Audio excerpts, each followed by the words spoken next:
Hello, my name is Red. I'm joined by Mel. You didn't introduce the podcast. I'll introduce it after the names. I don't remember how skipping the queue goes. It goes by normal. Does it? Yes. Oh. Hello, you're listening to Skipping the Queue? I don't know what number it is, but, we're doing the art. You've already failed the first test. I handled the numbers. Anyway. I failed the first trial? No, you can't. Yeah. No, you can't fail. He has to help. He has to help me. Yeah. Oh wait, sorry, I gotta play my role. Hey everyone, I can't wait for Hot Pot tonight. Yeah, this is Brad. Yeah. Hi, it's Brad. My bit was no items, Ultraman only, Final Destination. True. However, I do have to derail it because you fumbled the intro. They do get dangerously close to teching each other's throw and then doing their Aegis setup.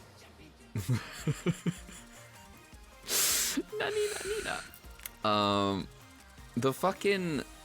So, we have got a movie. We've got the finale for Ultraman Arc. So last one of these we had was the Blazer movie, which you'll remember wasn't very long ago. Yeah, because what happened was no one subbed the Blazer movie. And they didn't release everyone in Toku is really like shaky about subbing things. Yeah, they're like really like they get a bit nervous. It scares them. It's like if they get a whiff of something being licensed, they want to go, oh, we can't touch it. We gotta support the official release. I personally think it's keeping with the spirit of Blazer to be non-committal and absent. That's true. That's so true. We are all Gento's son. But basically, what all happened was like, in previous years, they usually had released the English subtitles like around the time the movie was actually released. And they didn't do that for Blazer. We had to wait for like the Blu-ray release by Mill Creek to actually get it, and it just so happened it took until like December. Yeah. But in this case, for whatever reason, someone just decided to fan sub this movie within like a week of it coming out. Yeah. So we actually have this like technically like on time. Yeah, hard subbed English and I don't want to say Mandarin. Yeah, there's like Billy in the corner. Yeah, that's Billy got the movie. Yeah, Billy's in the top right corner. That's where the movie's from. Don't tell anyone we saw this movie. The ghost of Eiji will come get us. So yeah, we are here with the Arc movie much quicker than we had with the Blazer movie. The Clash of Light and Evil. That's what this movie is called. Thank you for remembering the titles of these movies. I never look at them. Well, yeah, I wrote it down just for posterity. But yeah, thank you. The episode title of this podcast will just have the movie. Yeah. So, how do we want to do it? Do we want to do a quick summary first? I think this one's simple enough to do. Yeah, I'm just gonna go and say, okay, so Yuma gets ambushed by an old man. Well, first off, we get like a shorter clip show like last time. Oh yeah, much shorter than last time. But this time Yuma's like so short. I don't even remember it, honestly. Yeah, but this time Yuma's like, now wait a minute. The story of the show ends in episode 25, but we're gonna rewind because this movie takes place before the finale. It happens in the middle of the series. Yeah. And then Yuma gets ambushed by an old man who reveals himself to be an alien. He's called Saskal, but that's not his alien type. That's just his name. This is the first Ultraman to distinguish between these two things. It might not be the first Ultraman to distinguish between these two things, but the first... Well, the first one that we saw. True. The like Stolen Ultra Eye. Maya from the Stolen Ultra Eye. Never mind. I see. I'm also wrong. See, I remember these things for some reason. But this guy, Saskal, he's like, okay, so Yuma, you're an Ultra, you're like a hero, right?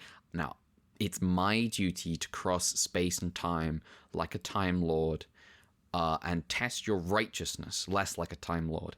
And that's gonna take 3 trials. It's gonna be 3 possible futures.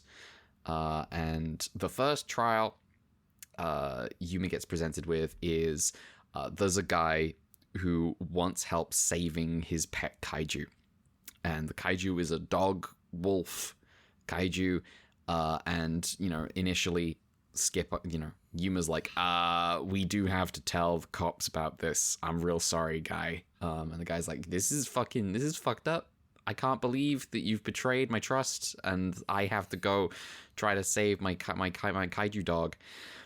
And then, Skip head out, and they have a bunch of they sort of wrestle with the idea that maybe they shouldn't try to get this kaiju killed.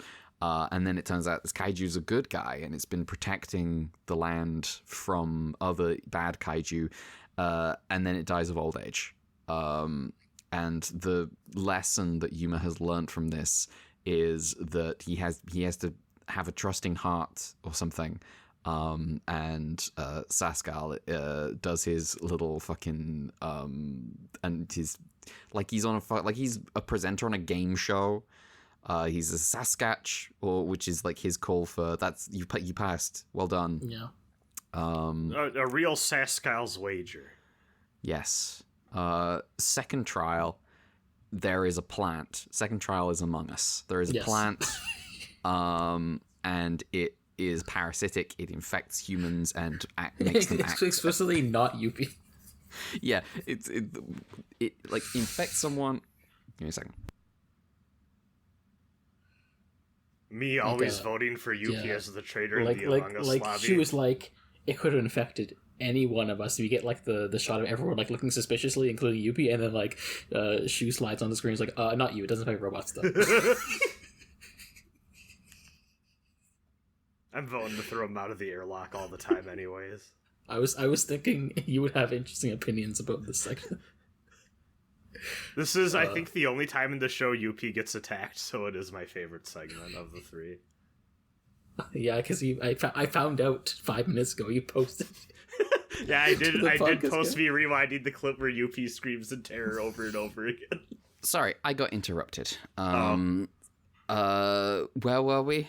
We're talking about Among Us and Yuppie getting attacked, which is why this is my favorite clip of the three. Oh yeah. So there's the whole thing where like it's infected one of them, and Shu's going, we have to be careful of each other, and Yuppie's looking around with his narrowed eyes, and also Shu worth just like noting, butts it's into a plant. the frame to say, not you, Yuppie, you're a robot, and Yuppie's like, that's so true. Yeah, what were you saying? Worth noting, it's like a plant that they bring in, Yeah. and then like jumps out of the pot. Yeah. Then they're like, we should figure out because of like little subtle signs of our characters, and that makes them all paranoid except for Shu, who's like, don't be paranoid. And then he's like, okay, it turns out that this plant hates like bitter taste, so we're all gonna drink coffee. And Cultural victory for Shu. Cultural victory for Shu. They all drink coffee one by one. And then it's revealed that it was Rin. Rin was the one infected. Yuppie sprays her with coffee, like ground coffee, and she vomits up the parasite. And then before Ultraman is small, Ultraman is human sized. In this was fighting the fighting Rin, and then Ultraman's gonna Spacium beam, and then Rin grabs a gun and shoots it instead. Worth noting that Yuma gets like pushed into a closet and then transforms into Arc, and then after being shoved away, runs back into the closet. Yes. Yes. His favorite place, as we've established in the show. As we've well, Yuma. I don't know if Yuma. Here's the thing, Yuma might just be straight. It's possible. That's true. Shu might be very invested. He might be barking up the wrong tree. It's happened. It's happened. Yeah. I don't know. Anyway. Second trial, he passes. He's like, yeah, you've got to seriously. What lesson have you learned? I don't know, boss. You got to like be paranoid about your friends sometimes. And Sascal's like, that's yes. Precisely. I assume that's not exactly what he says, but that's, This one felt weak. I think I think the lesson was the opposite. It's strange. It's like I think the lesson was like try and be calm in like a stressful situation, because he was like it's kind of cringe how we just like turned on each other like immediately. Yeah, but this one just felt kind of weak to me. This one felt like, was there really a lesson learned, or was there like, damn, that was crazy? Yeah, I mean, I get it. This guy seems like the dude that he sees on the write-in portion of the exam that you wrote like 5 sentences. He's like, that's good enough. There's an A. Uh-huh. Very, very easy, easy grader. Third lesson. Third trial. We up the drama immediately. Shu gets sent a statue that he made and threw away after an incident. He made it after an incident where he lost his partner to a kaiju incident. Yeah. And then he threw it away because it was just reminding him of his failures and his grief. And then it gets sent to him, and the sender is his dead partner. And, you know, he talks about this with Yuma a little bit, and then there's a kaiju attack, and then there's a bunch of mist, and there's some, you know, once again, we're entering the dream world in this show, in Ultraman Arc. This time, Starry Night Van Gogh coded. Yes, this time, absolutely. Okay, so there are so many different pronunciations of Van Gogh, and I think the one that's right is like I think the one that's like actually Dutch is like Van Gogh or something. It's interesting. I've only heard one my entire life. Yeah, his name is because you know I always, you know, it's Van Gogh here, and then it's Van Gogh over there. Anyway. It's Van Gogh. Did I do the thing right? Van Gogh. Like the Kaiju in last week's episode of Ultraman Layout. Yep. Yeah, Van Gogh. Yeah, the rowdy Kaiju Van Gogh? Something like that. Was that the rowdy Kaiju? Anyway. So Shu gets got by, it's like this kaiju that killed his partner, and is like, yeah, you failed, didn't you? I'm gonna instill darkness in your heart and gonna make you transform into the Sonic, Shadow the Hedgehog, Ultraman Arc. Yeah. And so now he's like he's dark and evil Ultraman Arc.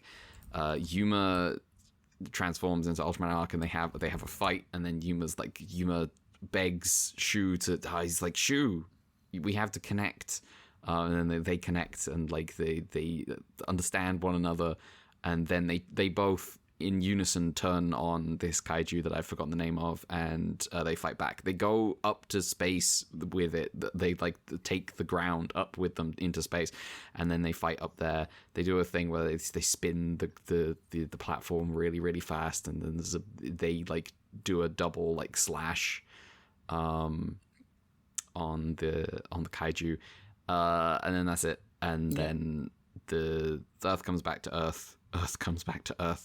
And they fall unconscious next to each other, and then later, there was a guy in a hood giving Yuma advice. What happens is like the alien Repo, who becomes the kaiju Repodios, he steals Yuma's henshin device to give to Shu, and that's how Shu becomes. Oh, and Dark Shu Arc. gives him future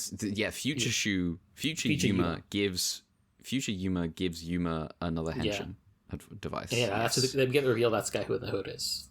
And then we get like the old man Sascal coming in and is like, well, you actually never gave me an answer, so I'm gonna ask present you, future you, instead of the current you in this timeline.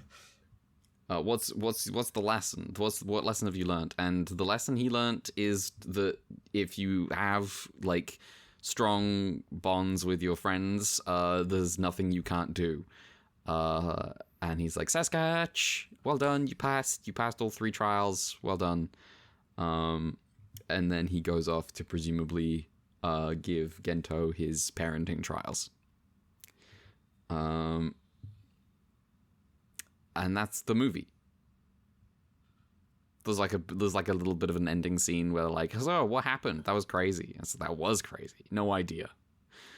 I don't remember anything, says Shu, and Yuma's like, well, you know what? If you don't remember anything, then I don't remember anything either. Yeah, and he's like, also my arm is hurt, which is important because this takes place directly before episode 22, where my arm is hurt.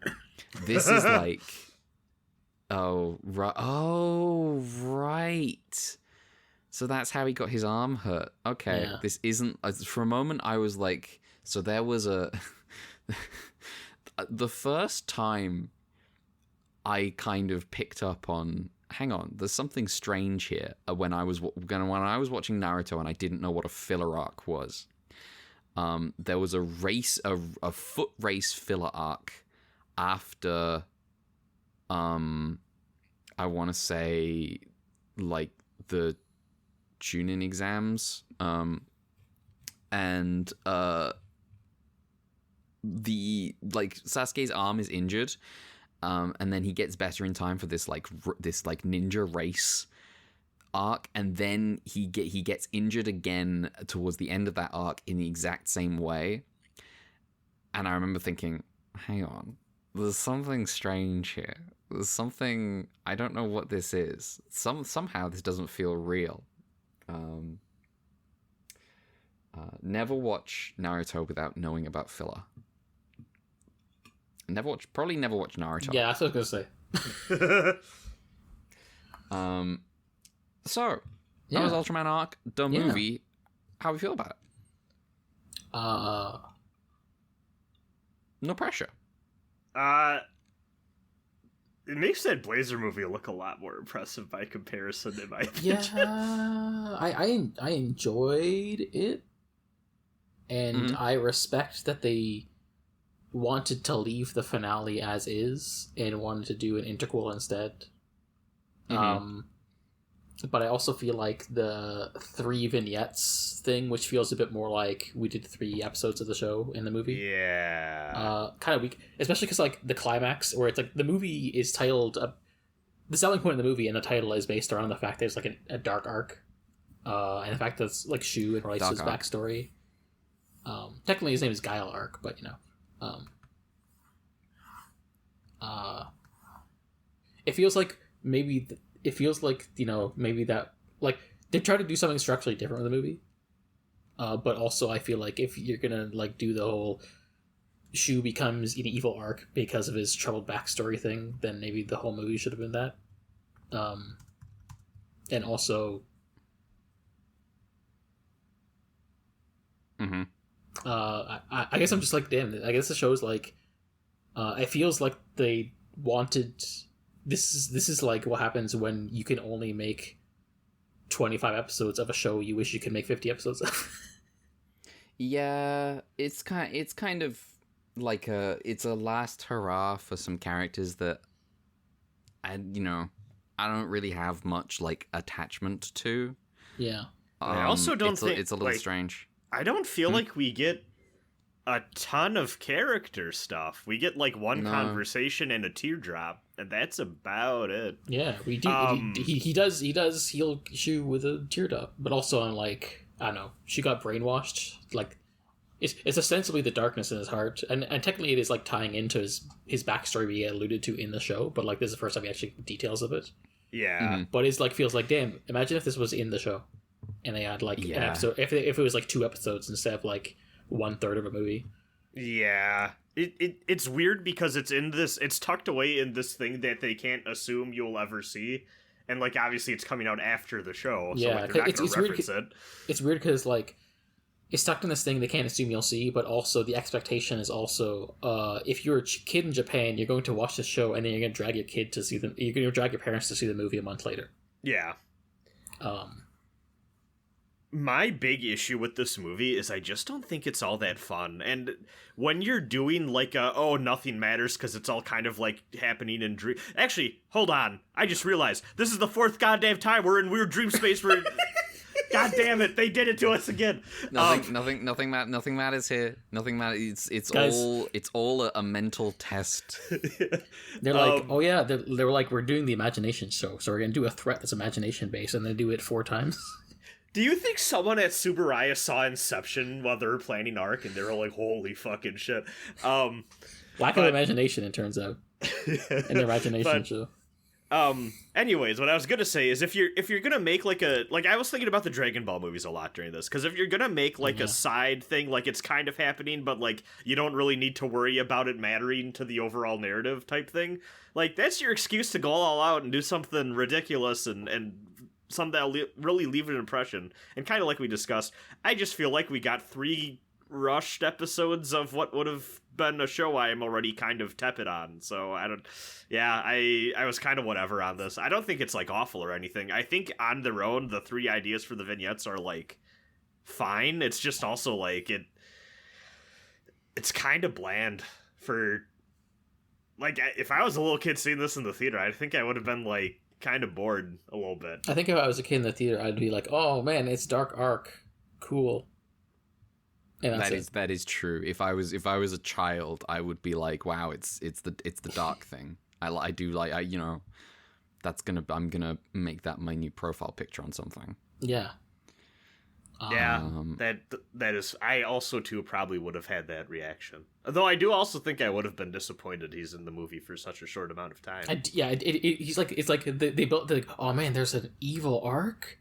Whoa, and like that's like the trailers are all about that, and that's what the tagline of the movie is.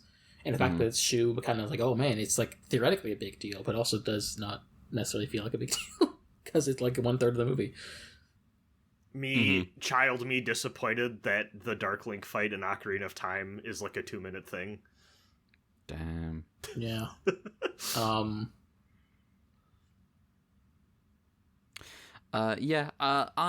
kind of middling on the movie. I'm just kind of like, once you manage to see through, it doesn't take much, but once you see through behind the curtain, and you're like, oh, this is like 3 like scripts that they couldn't like make episodes out of or something.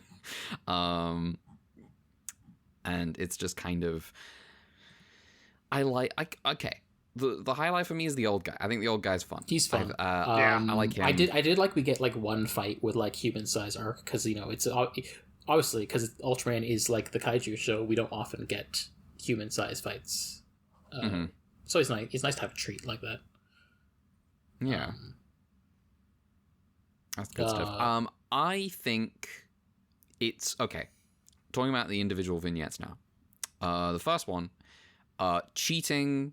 It's always cheating. It was cheating to make not just about the death. It is cheating to make the kaiju that you have to decide the fate of cute and cuddly. Yeah, thank you. Because I was gonna say I would not have made this an adorable dog with some shit attached to it. He's a dog. He's literally a dog wolf. Yeah. I was trying to pronounce the dog wolf.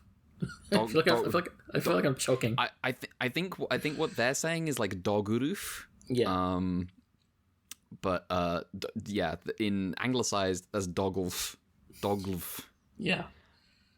Like Motoquaron. Yeah. Yeah, I mean we don't so we don't get a lot of mammalian kaiju, I feel like, at least not so far, because I guess in the show era, I guess it's just with kaiju it's easier to be dinosaur pilled. So I do appreciate like getting it. Like we also got Homgur, the exploding tiger who loves exploding in cities in Mark as well. But I love that kaiju so much. I love the kaiju that has to explode in the city. Yeah, that's it. Really leaves an impression. That's like a better moral conundrum than this guy kaiju gave us. It's just such it's like a distillation. It's such a pure rendition of an idea that most of Ultraman is about. Yeah. And yeah, he's shooting to make the kaiju like, oh, it's an obvious canine that's our best friend, and also, oh, he's actually making all the bad kaiju go away, and then also he dies anyway. One of my it's like cheating supreme like throughout the whole fucking episode. It's ridiculous, but it's not. One of my favorite things. Oh, go ahead. is they get the story about how this guy got helped out by this kaiju when he was a kid, and actually it's great and his best friend. And before they even all know what it even looks like, the boss tearfully looks over to his photo of his past Shiba Inu. Yeah, That is true. He does do that. I do think it's funny that like Shuma like it. Why did I say the ship name? Yuma is like goes all cop moded, and then Shu walks up. It's like, what happened to like empathy and imagination? Excuse me, aren't I supposed to be the cop here? What's your deal? Is something wrong today? And he's like, well, I'm actually like, there's an exam going on right now. I gotta. he's like, when it comes to kaiju, you gotta be careful. Do we, Yuma? Are you usually? Yeah. Yeah, I think that. Hey, boss, do you think kaiju and humans could live in peace? And then the boss is like, well, I got along fine with my pet dog, so probably. Yeah. That is true. That is his reasoning. He does just say that. This guy, by the way, looks a lot like a coworker of mine, and it also helped. Like it was really distracting, but also like he also wears like my coworker also wears his hat backwards like that all the fucking time. So like I'm just like, damn, this is like kind of surreal. I was like a second away from taking a screen cap and texting him like, what are you doing in this dumb kaiju movie I'm watching? But yeah, I do think also cheating is like having like you talk about like, oh, maybe we should save and be nice to kaiju sometimes, and then as part of selling that to the people is that Arc and the dog wolf who's about to die does a tag team fight against two other kaiju who die. The other it's just, this is like the most that they have ever cheated on this premise, even more than that Leo episode where they brought the alien back to life. Yeah, like we're almost assuredly going to have episodes like this in the future that are just better at doing this. Yeah. Yes. We have and we will.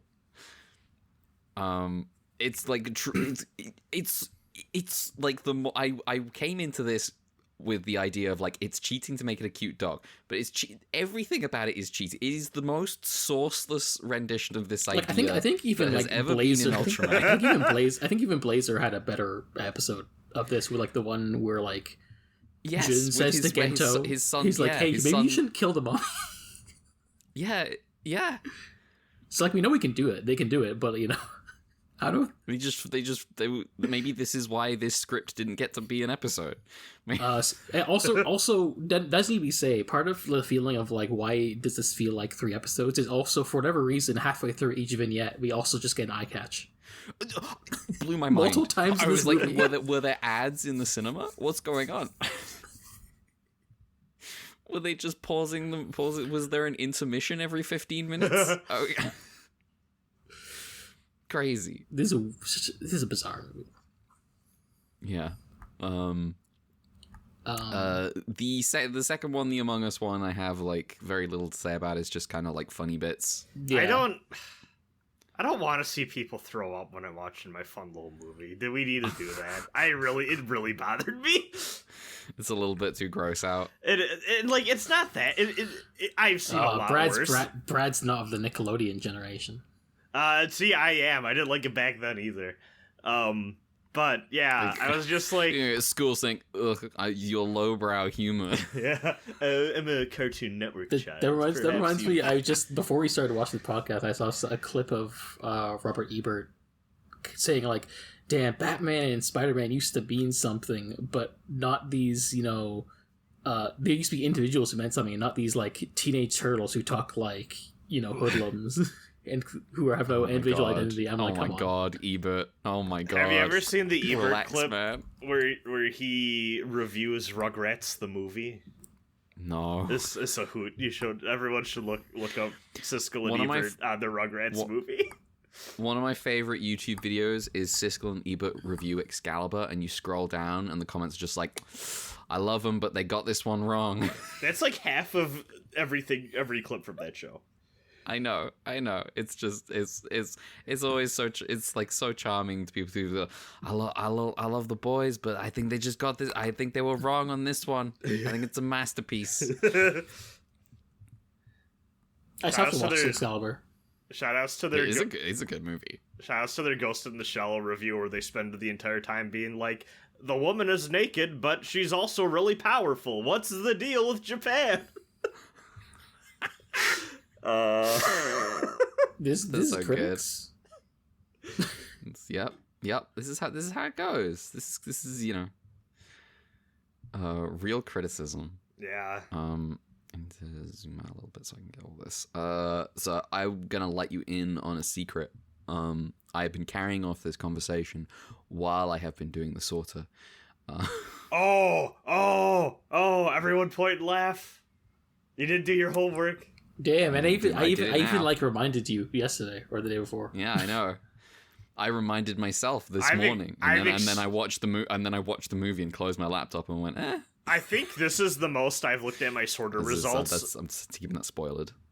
This is the most I've looked at my sorter Your spoiler results. Yeah, and I've been like, oh yeah, this is perfection. Actually, I'm very proud of. I'm sure I can identify what exactly one kaiju on the list goes.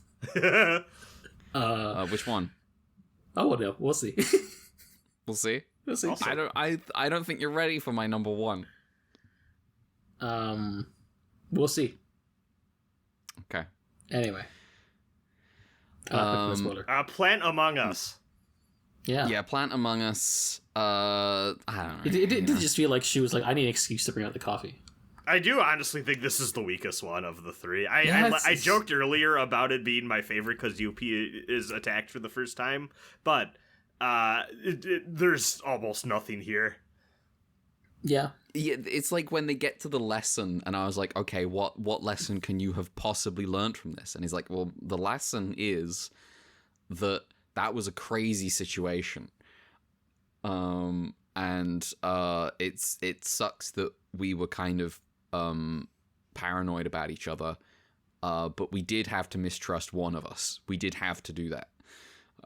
You know what? This is kind of like the vintage clip of known social media influencer Big Time Tommy saying, in school you learn the lesson, then you take the test, but in life you take the test, and then you learn the lesson. Take it easy. Take it easy. Can't believe William Shatner's back on this podcast. Oh my god, it's William Shatner. It was a pleasure to meet you, Mr. Shatner. You've said some crazy things. Do you want to take those back? Oh, do I have to kick him out of my apartment? Who, William Shatner? Yeah. I probably... Sorry, hold on. New do you York... want to Google William Shatner opinions? New York William Shatner. Oh, New York William Shatner's cool. It's the Canadians. You can't trust them. Yeah. Oh, okay. He went from a pilgrimage from Montreal to New York to improve himself. I see. Did he improve himself, or did he get worse? Who could say? Who could possibly say? Hey, Ak, can I get this on a honey bun? It's me, New York William Shatner. That was just regular William Shatner. I forgot to do the New York accent part of the joke. Oh my god. William Shatner and regular William Shatner and New York William Shatner need to fight each other like light and dark Ultraman Arc. Yeah. Speaking of light and dark Ultraman Arc, let's move on. So the third one is where we get, the movie's like, now we need to inject some drama in. I do just like the little injection of drama of, I have received a statue in the post that I made and I threw away, and the sender is the guy whose death inspired me to make the statue. Silent Hill ass opening. Yes. Also helps that the statue's really fucked up, and he's like, well, it was reflective of the darkness in my heart, and I kind of don't like that. And he was like, I mean, that's kind of just what art's about, isn't it? And she's like, I do understand that's what art, that what is that. Let me try English. Let me try that sentence again. I do understand that is what art is about. However, I also I don't want to see it. Yeah. I don't want to think about that. We get the first person POV shot of him like breaking in, and Sparta's like, "No, don't go!" And the bomb goes off, and then explodes. He does get Dark Knighted. It's pretty rough. The actual like plot with like the alien stuff is like I'm kind of a little checked out on. It's like perfunctory. It's like, oh, the scientists are doing a secret power thing, and aliens want to steal it. Mm-hmm. And it's like, wow, this is just like a plot from the 60s. I think this is also kind of another cop-out in that I honestly kind of just wish Shu was more of an active participant in becoming the fucked up Arc. Dark moded, yeah. Like it's like the thing where like the weakest version of like the evil Precure are the ones who are just like brainwashed, and like the ones who break out are like, it's just like a matter of like, oh, now you're back to normal and you're okay again. You need whenever you do a brainwash thing, everything that does brainwashing needs to learn from Final Fantasy IV, in which maybe it's not entirely brainwashing. I mean, that adds so much more meat. I mean, that's the thing that was like Fresh Precure, the first Precure to do the evil villain turned Precure thing, is that like this is someone who grew up indoctrinated in a society. And then she's like, she grew up in a society, and then you've got all the fucking, God, she's like spends like the first half of the show just like, I'm gonna get Precure, and it's like being like a sneaky villain, like, oh, I'm gonna be friends with you, and then I'm gonna crush your spirit, I'm gonna destroy Precure, and then has the fight in the pouring rain, the one-on-one duel. Yeah. It's good. Good. When it's fucking good when a magical girl turns to her other magical girlfriends and says, "No, stay back. I'm doing this one myself." That shit rocks. Yeah. Power of friendship. No. This is between me and her. Yeah, it does feel like, especially because like Shu, making Shu dark Arc feels inspired, but having it be like, I'm brainwashing you against your will, ha ha ha, makes it feel a bit contrived. Even if they try and justify it, like, oh, it's because of like you are in pain and the sadness, but it's also like, well, he's resisting. He like what's like, he's not himself. He needs to eat a Snickers. Yeah, he does need. Yeah, that's actually what Yuma did. He slipped him a Snickers. So while watching this segment, in a real time, my number one complaint with it is, when that alien transforms, his final form looks way lamer than his original form. I do not like the full transfer. I think it looks really bland. It is a blue dinosaur. We get a lot of dinosaurs in Ultraman. We watch Ultraman every week. We see a lot of dinosaurs. It is funny that you get an alien who transforms into his true form is a dinosaur, and yet the final boss of Arc was just like an alien. Yes, this is true. I just don't think they go all out enough for this. Like, say what you will about the Blazer movie, but like that fight, like, it's an involved action sequence at the end that like you can tell is one of the more like, just spectacle-wise, one of the more impressive things they did. I think it's I guess, like, thinking on it, we dunk on, well, not junk on, but we joke about and enjoy the Blazer movie for how unhinged Gento is in the writer's treatment of him as a parent. Mm-hmm. But as far as like the actual fight goes, like the operation to like retrieve the kid from inside the Kaiju's body, and then like you have Blazer and Garon tag teaming, and the final shot being like Emmy on Yasunobu's jetpack shoulders. And also they fucked up the diet building. There is an aspect. Yeah, there is an aspect of like this is the whole team. This is everyone plays their part, and this is like, nah. And I guess part of that is because ultimately Arc is the show about a buddy to buddy. It's about the buddy to bandsman buddy relationship between Yuma and Shu, by which I mean, Yuma thinks he's his buddy, and Shu wants to be his man.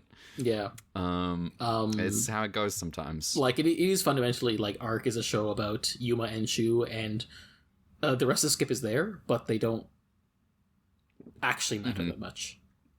And I guess like this movie kind of reflects that. Or at least like, you know, wish I had I was a little more invested in Yuma maybe.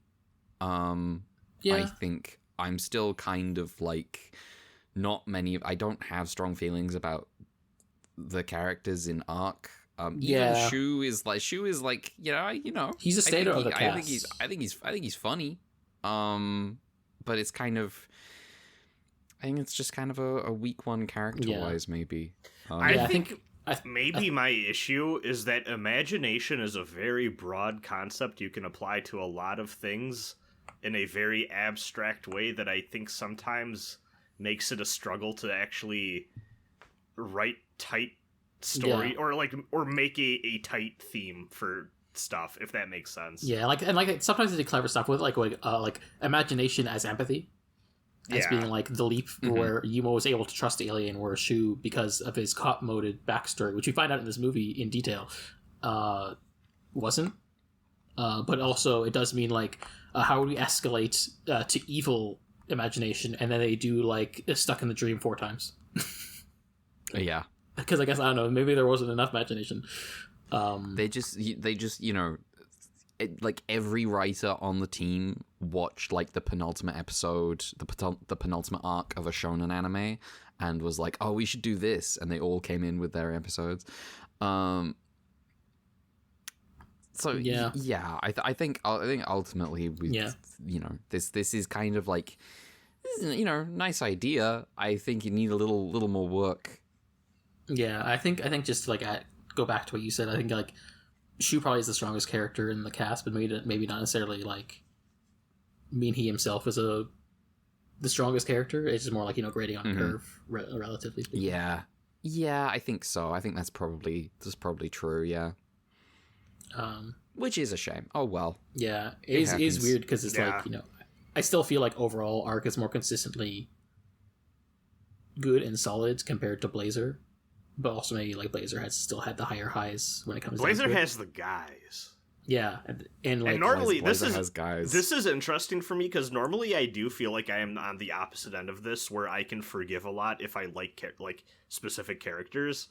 Arc and Blazer I do feel like is an exception for me, where I think Arc I overall think is just a tighter, better show than Blazer. But also like I think I'll be thinking more like. I'll be thinking about Yasunobu. Yeah, the washing machine. Yes. When I get hit with the laser that makes me take off my shirt. Yeah. Like it is like it was like the weird thing with Blazer where like we had like such a high opinion on the episodes like in the first half, and then we felt let down by the second half to the extent that like when like the 10 months leading up to us watching the movie, like the only thing we were referenced in talk about Blazer was like the finale about how bad a dad Gento is. And then the movie turns up, and you know, now we talk about how bad. Now we talk about how bad Gento is in the context of the movie. Bad dad complimentary. Yeah, I might rewatch that movie. I really liked it.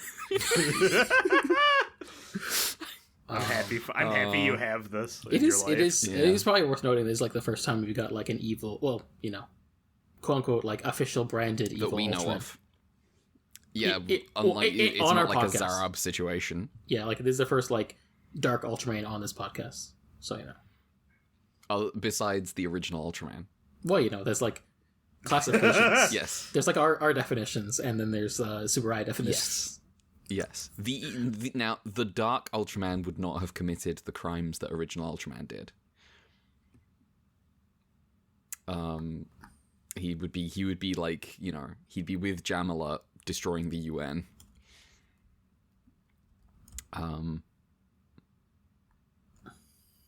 Well, do we have anything more to say about the movie itself? Sascal's fun. Yeah, I do like him. He's enjoyable. Yeah, for his role in this movie, at least. For his role in this movie, okay. For a moment there, I thought you meant that the actor was cancelled or something. No. I just meant Yeah. He's not gonna be all-time guy, but No. Yeah. Do we want to talk about? Oh, do you want to do color timers first? Yeah, I forgot the order I do for Travel Timer trivia, but whatever, it's fine. I'll do color timers and move into trivia. So when you got opening scene where, Sascal is like levitating a ball of water, and we see Rujian in it. That's 3 minutes 36 seconds. That's a fun moment. Because he's like, oh yeah, I control time and space, and they just like see a orb of water, and you see like arc and reflection. During the Dogolf fight scene, that's 3 minutes. During the Among Us fight scene, that's 1 minute 13 seconds. The final trial is 11 minutes 32 seconds, and on that note, Guile Arc is on screen for 13 minutes 16 seconds. And then we get like one last shot of like Arc and the reflection before the movie ends, and that's like 14 seconds. Nice. Yeah.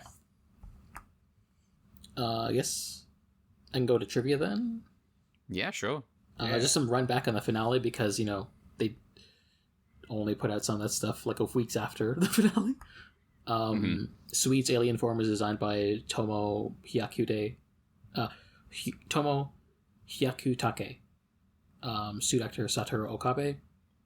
Apparently, in the script, they explicitly excluded human shoe hugging, but then I guess like across multiple rehearsals, it kind of just developed into that just happening anyway. And then Shu's actor Sho Kanata was like, "This is important development for Shu's character. They actually closed the gap and hugs instead of like remaining distant." I see. I understand. Yeah. Also, we should probably point out that we forgot. Maybe we said this in a previous podcast, but we forgot that like the watch is like a thing that. Oh yeah, the watch is like important. Yeah, the watch was the watch something was, that Yuma got from his dad or something. Yeah, when he died, and that's why it's important. Yeah. And then we forgot. Yeah, we were watching that episode. I remember. I think we were in the podcast going like, I don't know why he gives him the watch. Yeah, I had to be told after the fact. Anyway, for the movie itself, obviously this movie is new, so we don't actually have as much stuff as maybe we otherwise would. But decisions to make a series, to make the movie a mid-series side story was made after feeling they wrapped up the main stories the way they wanted to, and they didn't want to try and like, I guess go, undo the finality of that / like up the stakes by like, hey, here's a new villain that we follow up with, kind of thing. I do think that was for the best. Yeah. They also think the fact that this movie takes this approach instead of being like a follow-up is kind of a departure from the modern Ultraman formula. They considered a prequel, but this is the part where toy politics come in. They felt they would limit what Arc's abilities they could use in the movie were. Can't use all those forms if he's like before the series starts. So they said aim for a story set. You know what? That would be nice. I think some of these forms look fucking stupid. No, but the kids, they love the transformations. They love to do the toys. I think I'm so biased against the Ultraman forms. I don't like them. We'll get to the era where it's all forms all the time. Yeah. And I will just have to every week just be like, I don't like the forms, and now we do the rest of the podcast. They almost like wash over me to the point where I kind of, even when I'm seeing it with my eyeballs, I'm kind of like not registering that that's what they're doing, just because it's like they're so nothing. You know what I mean? It's so weird. Yeah. I don't think it helps that like Blazer and Arc, having forms, they're like forms that are like just like, here's a big chunk of thing on their body. Yeah. It's not like alt color suit or anything. It's like, you're wearing the suit and now you've got a bunch of plastic on your shoulders. Yeah. We'll see. the era of suit form Ultraman is probably approaching faster than you think. Okay. Anyway, they aimed for the second half of the series because that would be where an Arc has all his forms. And they said just before episode 22 because they're like, hey, this episode starts weird, so maybe that's a good like lead-in point. I guess, if they're wiki-brained about it. I like the idea that Yuma goes into that episode like, is this another trial? No, that's just a weird guy in a mask. He's got the same hat. Is this the same guy, but he's wearing a mask now? Yeah. No? He's a different guy? Okay. Once they got rid of the prequel idea, they have to start thinking about like, about AU shenanigans, alternate timeline stuff. And from that, they kind of went to like the 3 sub-stories formula, which they felt was a way to change things up from the normal Ultraman movie formula. Okay. One of the goals was DC Stories' opportunity to put the cast into new situations that they weren't able to in the show. Mm-hmm. Wait, hold. I don't buy it. I do not buy that. Are these that different? No. Well, they didn't have Among Us in the show. Oh, okay. I guess you mean like stuff that they just couldn't do in real. Like I thought you meant like, oh, these couldn't possibly happen in the world of Arc outside of. No. It's just like I see what you mean. Okay. It's just like things they didn't. It's just like things they didn't do for the characters. It's not like possibility. Just like the characters didn't do things like this, and there's like new situations for them. All right. Okay. I thought you meant like, the only way we could have Plan Among Us is if we do this alternate reality movie. No. It's just like Okay, that makes more sense. The Time Lord stuff is just like a framing device as an excuse to have the 3 different vignettes. Yeah. If UP played Among Us, would he separate into 2 people and play on 2 different? He's a cheater, so yes. Okay. What was the thing I was gonna say something like You were at things that they couldn't do. Oh yeah, I think I just remembered like the past week I listened to like one of the A More Civilized Age things. I just remember one of the things we talk about like the possibility of them recanonizing the Star Wars legends and be like, this is for us to tell new kinds of stories. Oh, I love different kinds of stories. I love different kinds of stories. Everyone loves different kinds of stories. This is a weird trivia point. Okay. Somehow, this is the first time an Ultraman has shed tears. What? I don't buy that. At least like as in like really? Ultraman in like an Ultraman suit kind of thing. And then the director, allegedly, according to the wiki, but like director Takanori Tsuchimoto apparently didn't realize until the script had been finalized. Oh shit! Really? The first time? That's crazy. I am also sitting here thinking, wow, really? The first time? That's crazy. Like, how long has this ship been going? That's, like, almost kind of depressing to me. Yeah. No one's had that idea? Yeah. I guess maybe there is some imagination left in them. That's fucking wild. Yeah. I was like, what it just seems like such a natural thing to come to, eventually, before now. You know? I guess maybe my most charitable read is like they just think there are other ways to convey the same thing. Like actually the having human form? Right. Zambot 3 is from 1977. The Zambot has there's like water running down its face and it looks like it's crying. Like this idea is in the water in the 70s. Well, you know, how have they avoided this? Ultraman is non-air when Zambot airs. I don't think I suspect Zambot did not invent this. I have to hope. I mean, the funny thing is, there's a Mazinger episode. The funny thing is that where the Mazinger looks like it's crying. We do have the episode of Taro where like the guy cries and wakes up the robot wife. That's That's not Ultraman. That does feel weird. Like I almost want to say that I'm ready to be corrected on this because of how I'm ready for the process of watching Ultraman to correct us. Yeah, I was about to say I feel like I'm gonna be watching with interest now. Eagle eyes, just like okay, keep an eye out for any crying ultras. Yeah. Anyway, suit This is gonna actors. have a weird impact where, like, every time something sad happens, we're gonna be like rooting Should have for. cried. Yeah. Anyway, suit actors. Guile Arc is played by Satoru Okabe.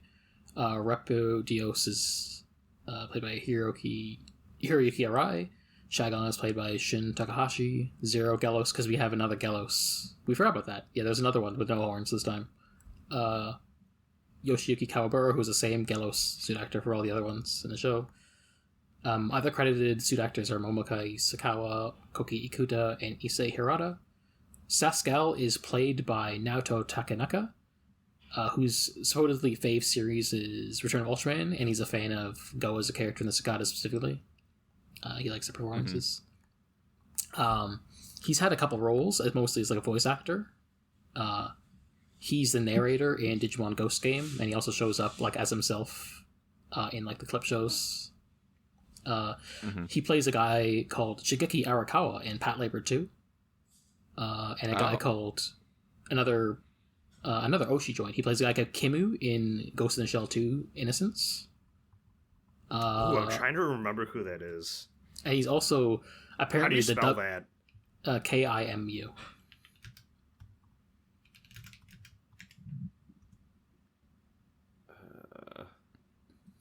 You can keep going. I'm just. And also he's the dub voice for Nick Fury. Oh. Okay. I just thought that one was funny. I mostly just recognize him from Ghost Game myself. Mm-hmm. All right. Is that all the trivia? Yeah. All right. Nice. Does that mean we should do our sorters? Now it depends. Do you want to do sorters Depends. first or Shu's Diary? The final two entries. Ooh. I say let's let's do do Shu's the diary. Yeah, let's get the diary Yeah. closed. I wasn't sure if I think I'd let you check. Yeah, these are the last two. We're like a month removed from the show, so it's like probably definitive. Mm-hmm. This one's for episode 24, which you remember was I guess when the Dream Kaiju first shows up. For whatever reason, this one doesn't seem like it takes place during that episode. Okay. 2 weeks after the man with the mask shows up, and the GDF can't find shit about it.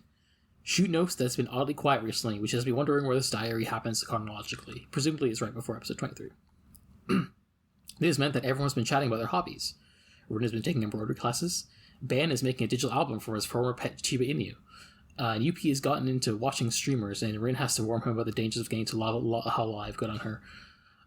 Yu has no hobbies whatsoever, but does admit to drawing as a child. Yu is such a sad person when you think about it. Yeah. He's married to the job. That's why he doesn't look at Shu's way. Mm-hmm. Shu mentions that he doesn't know how to draw, but he did dabble in sculpting as a student, but he quit because the imposter system hit bad. He also alludes to the fact that sculpting is tied to his tragic backstory, but does not go further than that, even though this is his own diary. Wow, I wonder when we'll find out about his tragic backstory. Yeah.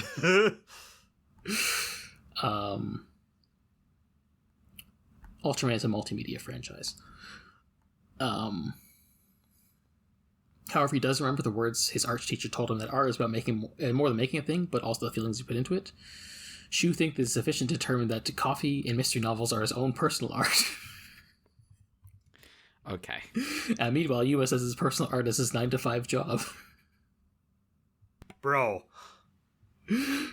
I think like the actual line in the diary is like Yuma's like, "Oh yeah, Skip is my job.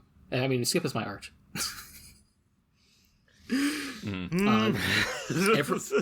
Everyone goes back to work, and Shu goes to organize his own digital album of Arc stored in the GDF database and talks about, quote, being enthralled by his heroic figure, unquote, and wonders if Toku finishers are also art. Toku finishes. Okay. Toku finishes are art, and some of them are bad. Yeah. Much like in art. Yeah. He concludes by hoping that he can one day thank Arc for both saving his life in episode 1 and for continuing to inspire him. Mm-hmm. Finally, the final entry of the diary, episode 25. Shu gets contacted by a superior in Booyah about being recalled from Skip. He tells himself this is a good thing because it means that kaiju incidents have died down enough that he's no longer needed, but he regrets not being able to see Yuma one last time. He explains that after the final battle, Yuma gave them all an exposition dump on the rooftop off screen, but he also admits that he was so emotionally overwhelmed he doesn't actually remember it well. Lol. He does at least remember Yuma's affirmation of their man-to-man buddy relationship and the, quote, embrace we shared with him in Arc. I see. Shu says he's relived these memories every day since, and his heart aches each time. Bro. So I really hope that Yuma keeps his promise to give him a phone call. Bro, we'll get you a new boyfriend. Bro, we'll... You have to move on. Him and Ren apparently keep glancing at the hotline while they're at work.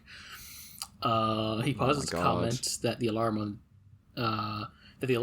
on the important watch Yuma gave him that we forgot to talk about when the final episode was meant for his dead parents went off while being displayed on a shelf. He wonders if it's broken, but he doesn't bother fixing it because he likes to pretend that each time the alarm on the watch goes off, it's Yuma sending him a signal from skates. Remember, there's the imagination. Do the writers know? Yeah, of course they know. Oh, 100%. They know. 100%. They know. The kids don't know, but the writers know. There's one or two kids who know. They're like, Yeah. I get it. There's something about this. Yeah. There's like have y'all ever learned? This is a whole story for another time, so I'll save it for after the diary. Yeah. He also thought the space theme that right around the entire planet was pretty cool. He closed off by saying that since his diary was documenting a stay in Hoshimoto City, it's only fitting that it is his final entry, and he gives everyone a warm thank you to everyone before signing off. And then 2 lines later, he says, as if coming back later to write this down, "Oh shit, Yuma called, hell yeah." The end. Nice. Lord knows if the next season will give us content like this. But we'll see. Thank you, Shu. See. Thank you, Hopefully Shu. they put it in the episode. Yeah, hopefully. You think. But yeah, that's... Brad, you were saying. So, have I ever told either of y'all how I learned that gay people exist? No. Okay. No? Okay. So I'm strapped in. Once upon a time, as a child, I was playing a video game by the name of Saga Frontier. Okay. Which is sort of like an anthology game. This this is maybe the most Brad story that has ever been told. Please continue. I found out gay people exist. I was playing Saga Frontier. Okay. Yes, I on an old podcast I used to do, I've also shared this story, and people really liked it. But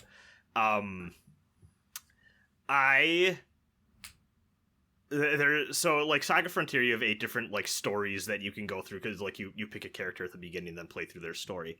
One of them is about a vampire lady and her really good friend that go from place to place, and they don't quite fit in or belong anywhere, because you know they're monsters, they're vampire, but at least they have each other.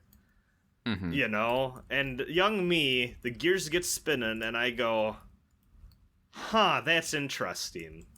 I see.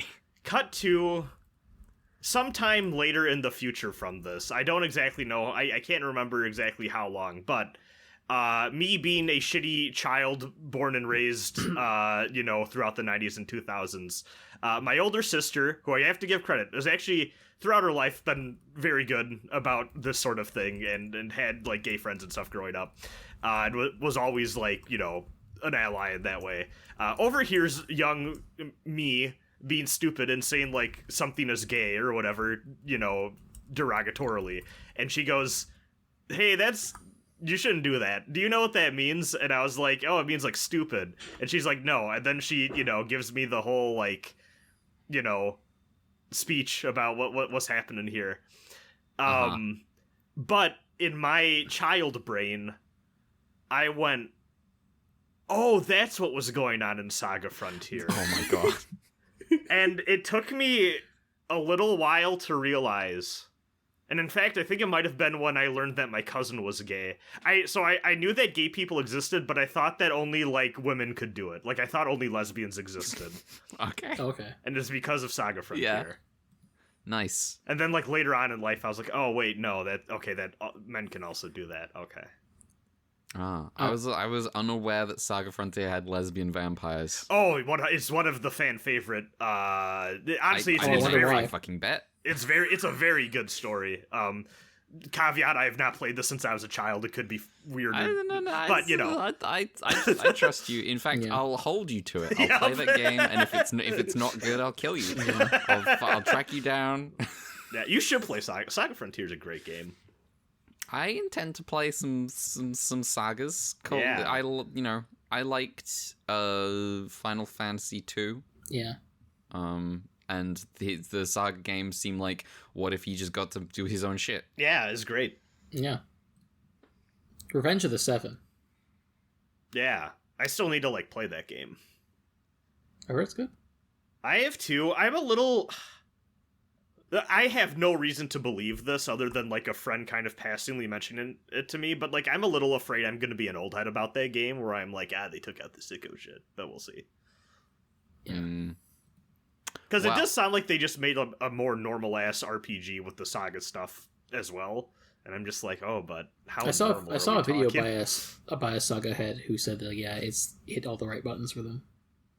Yeah, I feel like Well- that's the general consensus, but I don't know too much. Brad's like, Well- I'm gonna predict being a contrarian. Yeah. Anyway, I predict this all the time about myself. See, every This time I is play how- a this is Saga how game it now, is. I'm like, what about life am I going to learn from this one? No, I'm joking. It only happened the one time. anyway. Kaiju rankings. So, Kaiju rankings. Kaiju rankings. We sorted the Kaiju from Arc, which Yeah. includes some Kaiju from another show. Well, yeah, they showed up in this show. more than one show. So how we do? Do we want to do like bottom 3, top 5? Yeah, that sounds like good. The So- classic. Classic. Who's So, going first? I'll go first. Okay. I forget. Do we work for bottom 5? We start at the bottom and go up, right? Or we do Bottom bottom. three? Bottom. Bottom Well, three, no, bottom we three. do 39, 40, then 41, I thought. No, no. I guess that does make sense. Yeah. I guess I that guess- makes okay, more sense than let's- what we did last time. Yeah, let's do it that way then. I think that's how we used to do it, and then we No. started doing it the other way. Who knows? I'm not gonna go back Yeah. and listen. I already did that before. 39. My 39 is Zesu. Oh. He's Oh. just the guy who shows up. There's a big head in the sky. Yeah, he's Setsu just like- was my number 6. Oh, okay. I enjoyed the ominous presence, I think. I was just like, he's just the head who shows up, and his plan is dumb.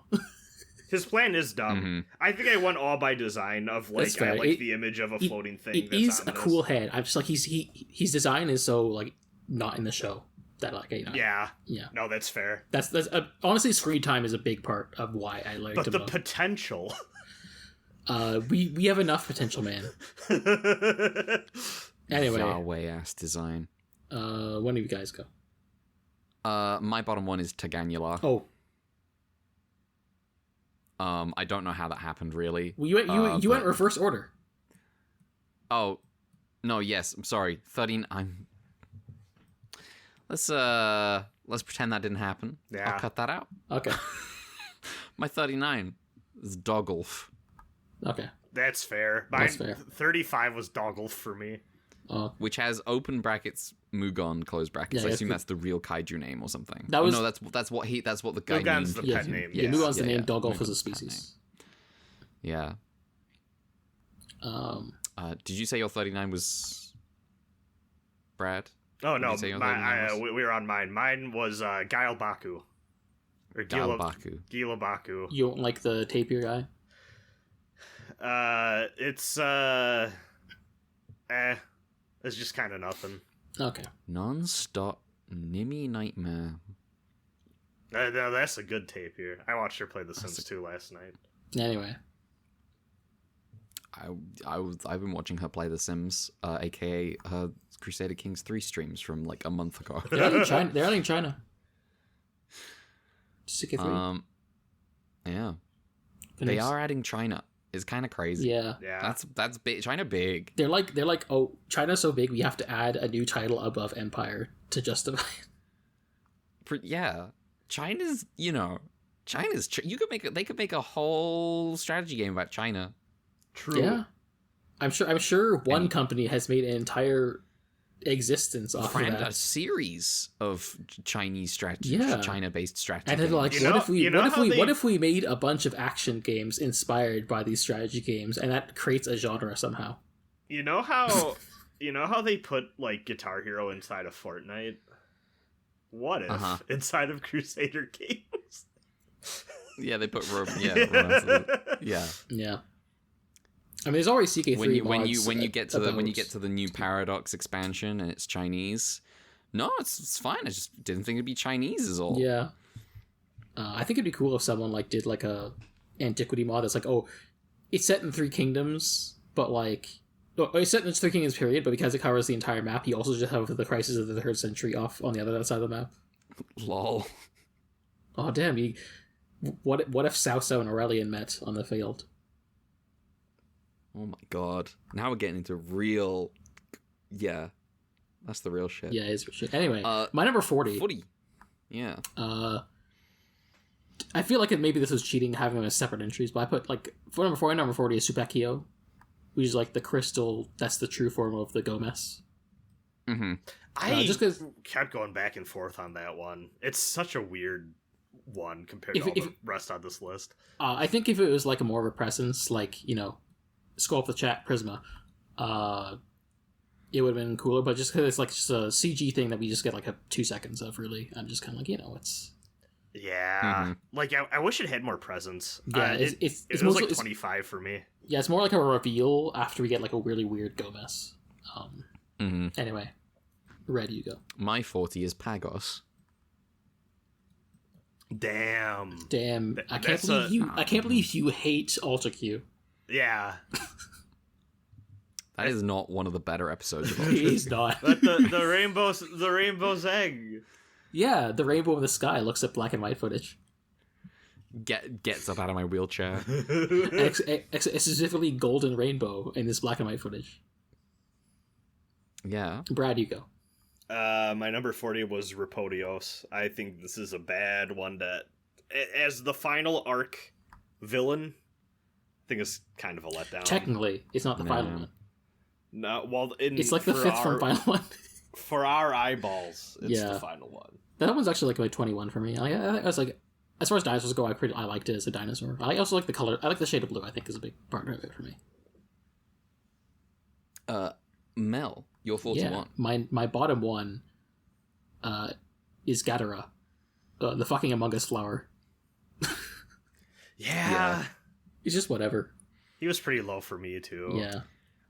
My 41, which no one is aware of yet, no one's heard. I didn't say it accidentally, forgetting which order we were doing. Yeah, what is it? It's Teganula. Whoa, what? Yeah, it's crazy. Damn, what a surprise. Why do you hate Teganular?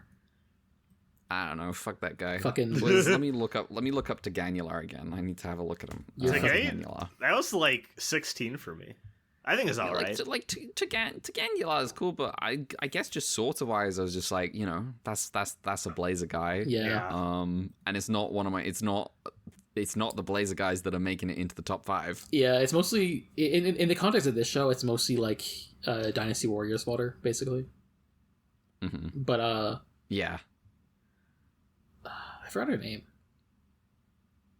I was gonna say you putting Teganular bottom is like Henri coded. Yeah, true. Brad, what's your 41? Do I need to say? Is it go. UP? Yeah, it's UP. Yeah, do it. Well, now, what is your reasoning for UP being worse than all of these kaiju? It's brought me severe mental duress in the past few weeks we've been doing this show. I don't design-wise. If I have to drop the kayfabe, design-wise, I actually don't think UP is that bad, but I have to commit to the bit. Yeah, the bit's important. Yeah, I'm cutting this bit out. No, okay, so cut the bit out, maybe I won't cut it out. I don't know. We'll see. Okay, we'll see. If it's also funny to cut out that, but then also leave the part where you say I'm cutting this bit out, then also you can do that. Okay, Well, that's part of the joke. Yeah. Top 5. Okay, top 5. I'll just say before we start, I got, just because runner up, I got like Arc at 6 and Guile Arc at 7. Okay. Yeah, my Guile arc made it to 8. He was 10 for me. Appropriately, He's 10 for you. Where was... God damn it. Where was... Ultraman Arc was 30. Guile Arc was 10. That's so low. I just think he's where's my kind of Ultraman boring, arc? especially compared to Blazer. Blazer was like... How'd my arc wind up over Blazer? Sort of logic. I just assume that some of it's like a debuff because like Blazer's like in one episode. That's how it works for me. Like in the context of the show, like Blazer like shows up once, even though I have Noisler over Blazer. That's funny. That's actually the funniest outcome you could have gotten. Anyway. Wait, Yeah. I have Noisler right above Arc. That also feels weird to me. Anyway, well, Yeah. Can't the wait- Noisler is popular. Can't wait for us to get to Noisler in like our normal run of the shows. Anyway. I thought you Yeah, meant our top yeah. 5. Anyway. Uh, Your 5. My number 5 is Blank Gelos. Because I just like put all 4 of them as one because I was like, come on, there's like Mono once- die try 0. once we started getting like 3 of them, I was like, okay, I'm gonna consolidate these guys. These are all one kaiju. Yeah. And he's pretty cool. He's like a Fair cool play. Zeton interpretation, but also does show up like 4 Zeton times. riff without just deploying Zeton. Yeah. yeah. That's nice. I do think it's cute. My number 5. Oh, I go was for gonna say it is cute to have the one in the movie be 0. Mm-hmm. Yeah. Although technically what they should have done was they should have had the one in the last episode of the show be 4 and then this one be try. That'd also be inspired. They had to predict how they were gonna do this. Anyway, my number 5 is Sascal. I like Sascal. I like his design. Yeah, I like his outfit. I think he's a funny old guy. I had Sascal 24. I had him at 38 just because I was kind of thinking like, hey, it's just a guy. I feel like I've realized through doing a lot of these that if there's just a person, most of the time they're probably going going to be low. pretty low. Just Yeah, like I by mean, the yeah. nature of being like, oh, that's just a dude. Yeah, it's human being. They have to have some sauce to be like a person who's like cool. That's an alien. Well, you know, aliens aren't This is people. an alien from another planet. I personally believe that aliens are people too, Red. Yeah, you can tell that he's a good guy because he's just shaped like a human being. Everything else, evil. But if it looks like a dog or a person, then it's it's all right. Yeah. They can live. Brad, what's your number 4? 5. Yeah, 5. Brad. I gotta say before we do this, I feel like my top 5 is peak like, oh hell yeah, I'm very happy with what this says about me. So number 5, Earth Garon. Nice. Yeah. True. I only had Garon low. I had Garon at like 13 just because like he's in like one scene. Yeah, no, But, that's fair. Garon's a classic guy, obviously. I do think this is an ideological divide between us, is that I am, in fact, considering the entire history I have of these creatures. Yeah, I like Instead of just their deployment in the show, I think. Yeah, I try and just compartmentalize to the specific show. Just I'm like, well, it's for this show, but that's just my view. No, yeah, it makes sense. I don't need to enforce my ideology on others. Mel, what is your 4?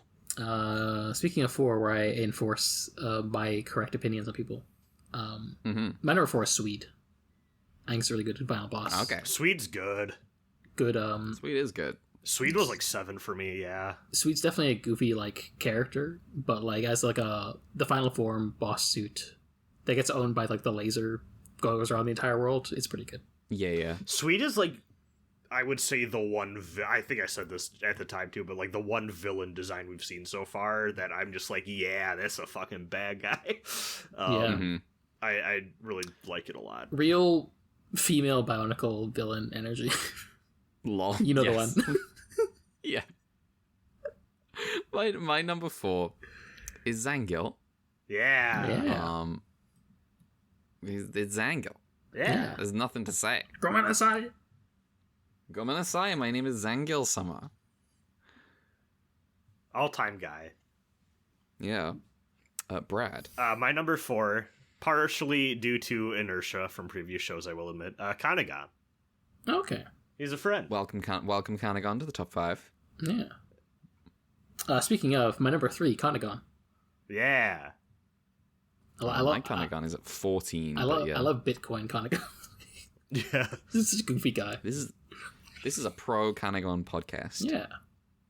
I think I'll go for I it. think I heard somewhere that Kanagon had got like his own miniseries in the aughts, Okay. but I don't know if we actually have that footage anywhere.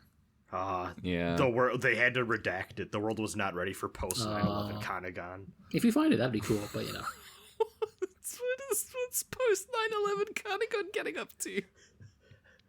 The military industrial complex, Red. Oh no, the greed. All the greed. We can make all sorts of assault rifles. Oh no.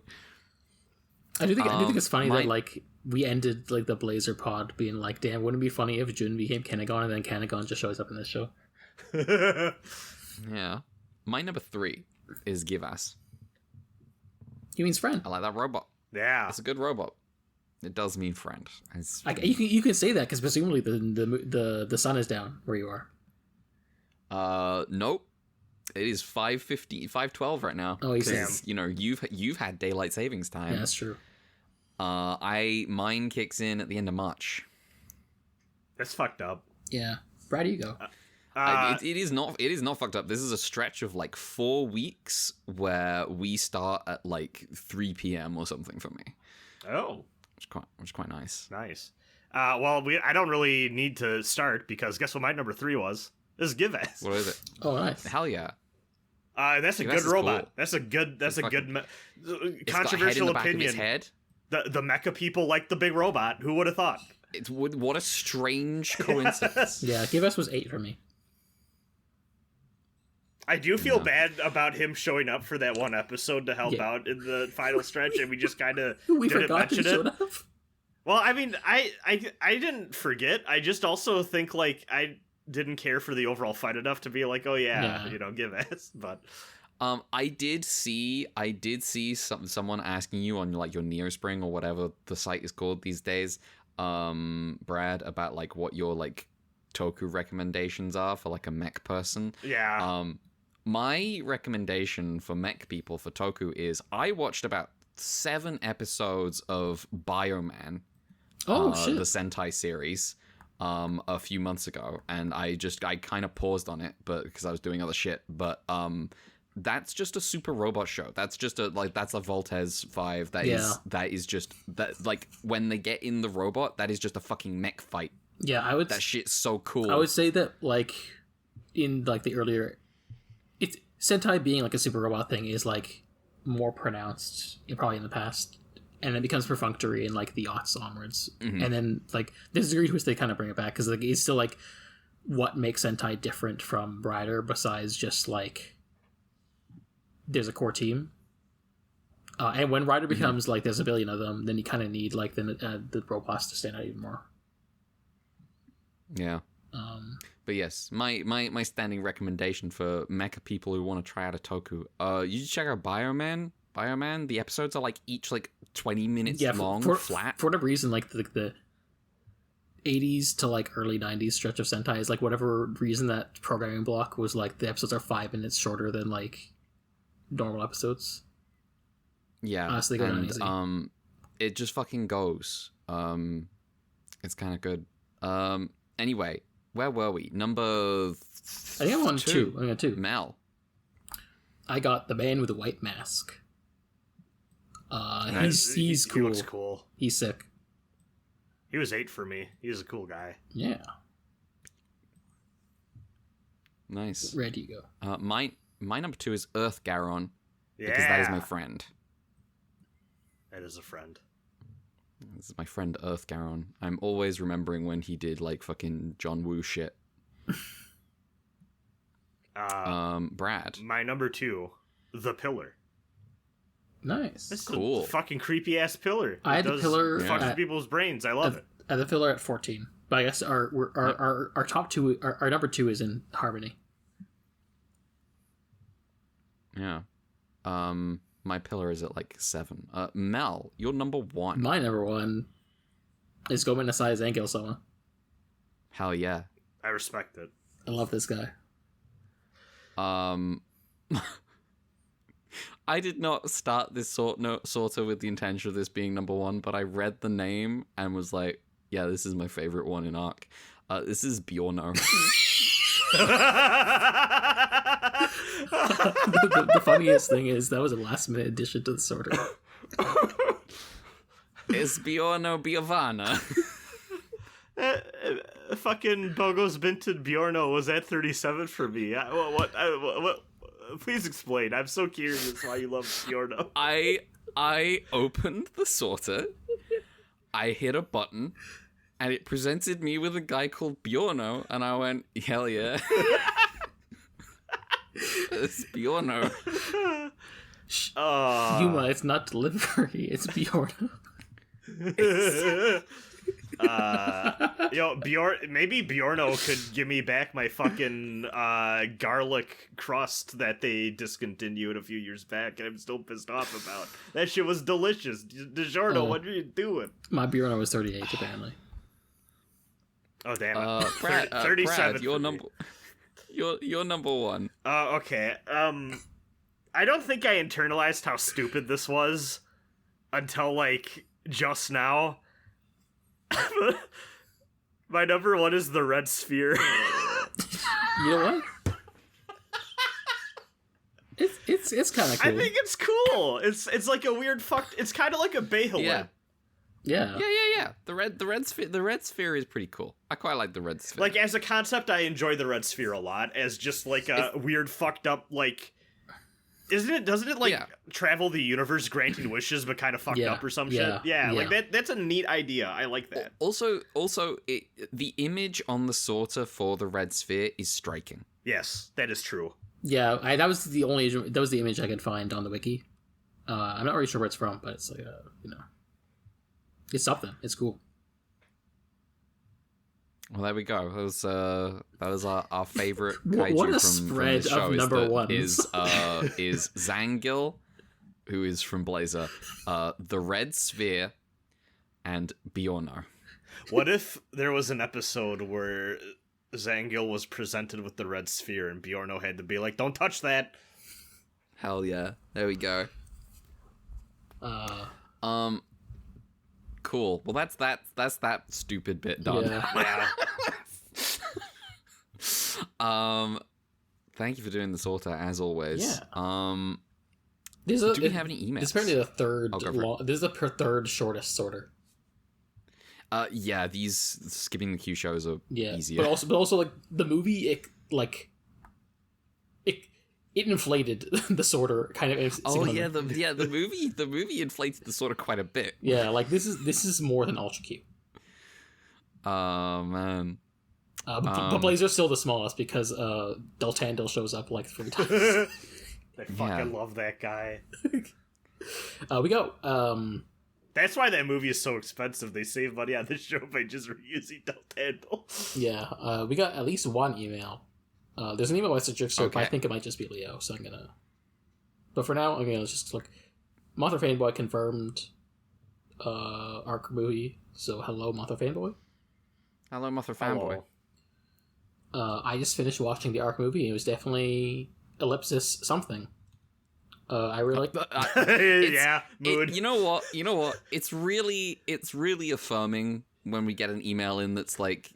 Yeah, I agree with the exact vibe of this whole podcast. I trust our audience.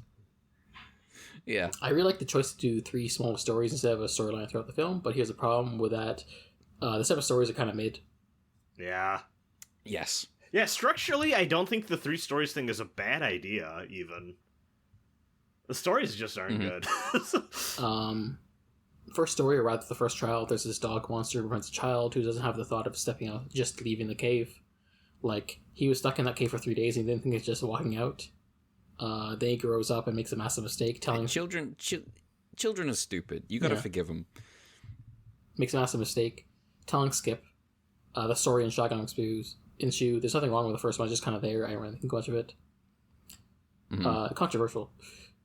Trial 2 is definitely my favorite one. It may be the shortest one, but it's such a unique idea.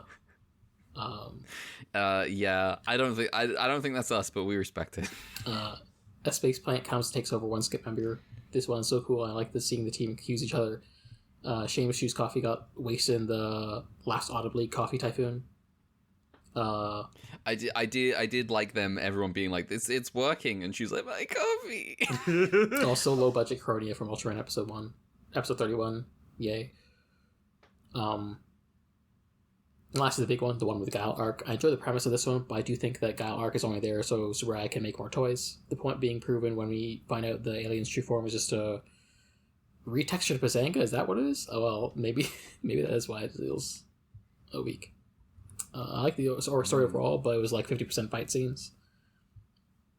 Mm-hmm. Then UP shames Shu by giving him a piece of raw meat. UP's villain arc has come full circle. Yeah, that just happened in the hot pot, I guess. I'm looking at Rapodios now, and I'm looking at Bazanga. Is it just a palette swap? It's not looking good, gang. Oh no! Oh no! Maybe they wanted to spend less money on this show so they could spend more money on the next show.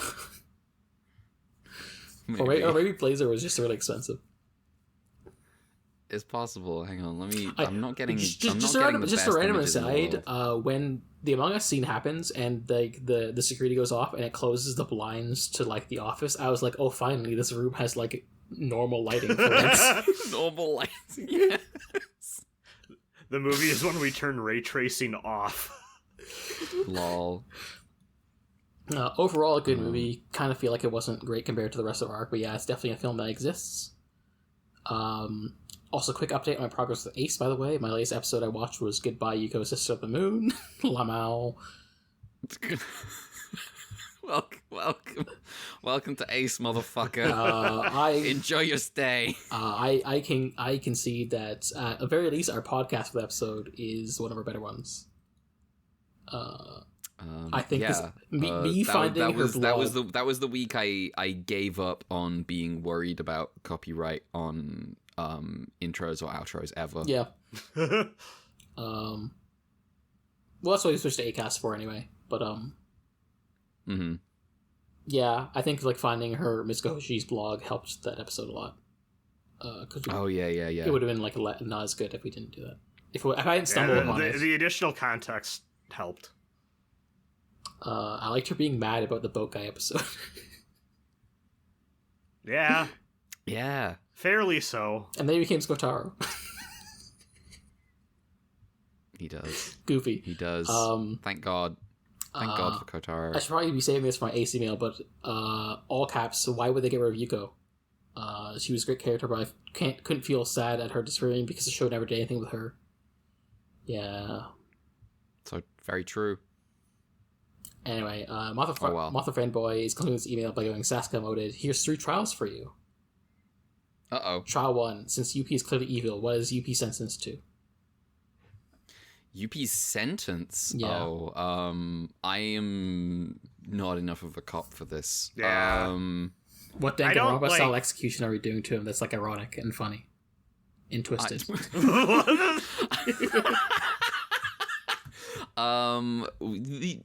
if a robot got pulled apart by horses? No, but pulling apart is this whole thing. Yeah. Oh, God. You know what? You can't even, like, put him in the guillotine. No. I mean, you just hit the off button. You know, like yeah. I guess this wouldn't work either. I was gonna see, like, you know the thing they used to do with, like, putting people in canoes and putting honey on them and then, like, unleashing the bees? Oh, yeah. But, like, he's steel. The bees ain't gonna do shit. No. I don't think they actually like unleashed the bees. I think they just left them in like a river for days while bacteria ate them out. Oh, from the inside. Now you will remember watching the movie the Kingdom of Heaven. Yeah. The guy who's the head of the Templars in that movie. Is Reynald de Chatillon, Prince of Antioch. He did take a priest that he didn't like and slather him in like something or other and tied him to a post outside the city and watched the birds eat him. Oh, cool. That guy was a bad motherfucker. You can't even like do a Sisyphus thing with UP because I think he'd actually just unironically think it's fun. God, you can't kill Yuppie in a way that's satisfying. No. Yeah, we could just crucify him. He'd be like a new... Crucifying Yeah, it's Jesus time.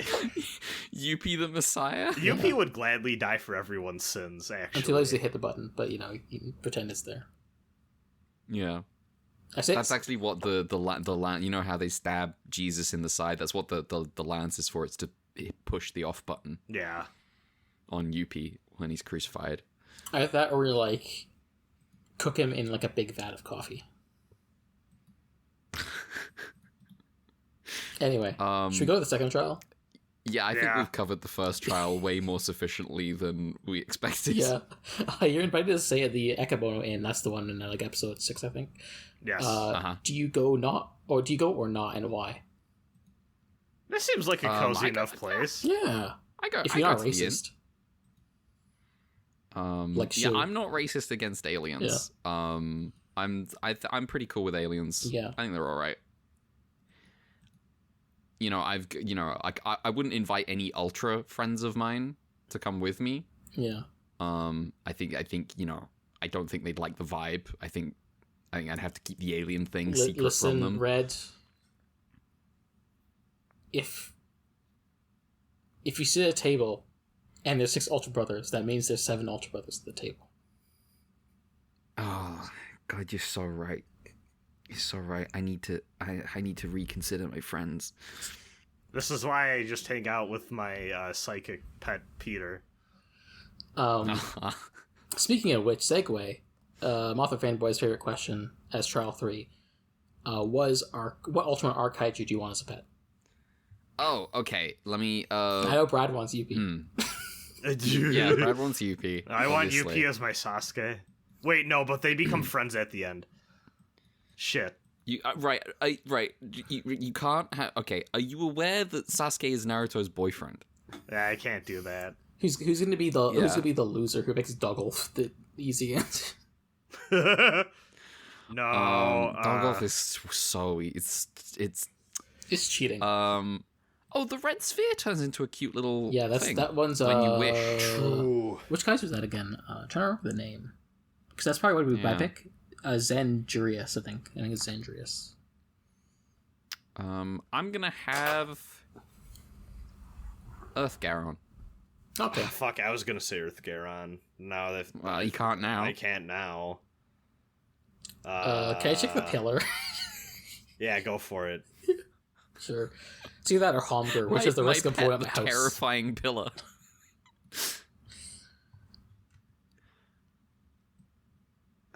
Shit.